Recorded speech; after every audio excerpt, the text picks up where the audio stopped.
Hi, this is Nathan Harrison for FineRemodel.com. It's not unusual at all when doing a remodel to have a situation where you've pulled off the wall material and you're looking at the exposed studs, the 2x4s, in the wall, and you realize that you have some very twisted, warped, or bent studs. Now this becomes very important in a situation where you're going to be putting cabinetry or tile or anything else important that has straight lines in it, or perhaps it's just going to be in a very conspicuous location, and you want to make sure the wall is flat. And you have a situation like we have here where the material on the opposite side of the wall is not going to come off. Even if it was an exterior wall or just adjoining another room, it's in most situations you wouldn't pull off the material on the opposite side of the studs unless you're just gutting a whole section of the house.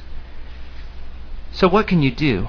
Well, you can use an advanced technique that I'm about to show you to straighten the studs.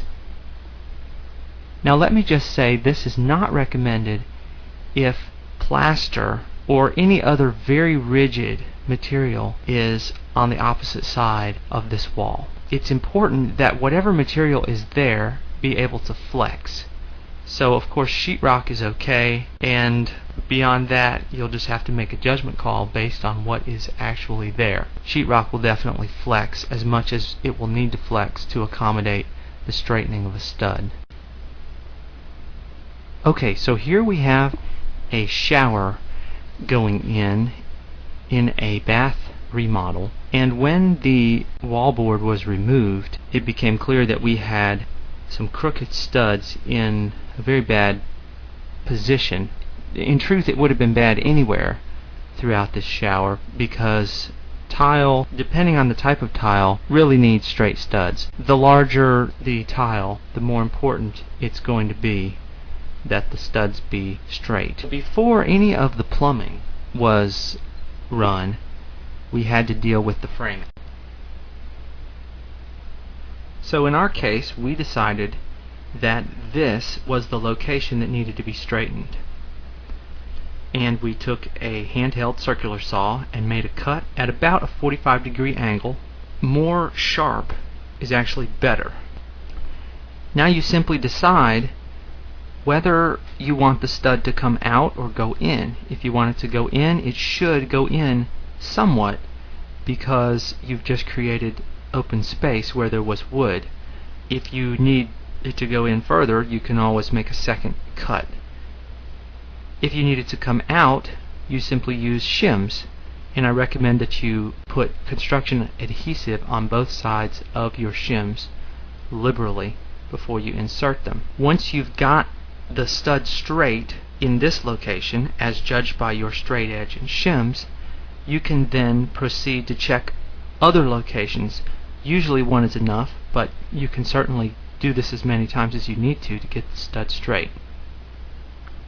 Finally, we need to make sure that the stud is resecured because we've opened it up, and to some degree it's going to just be flexible at this point.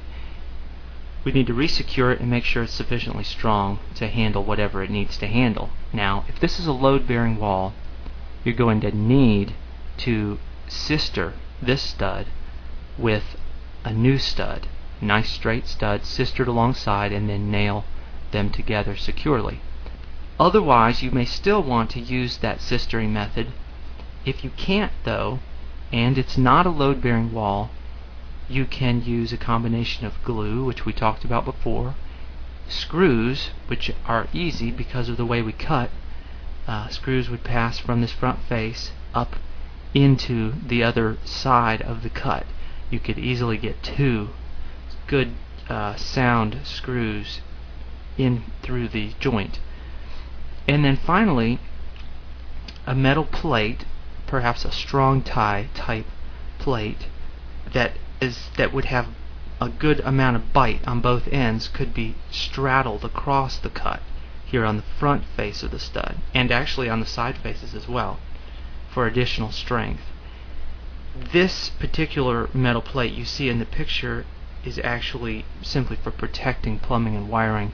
You would want one that's designed to be structural, and those are available at your local hardware store.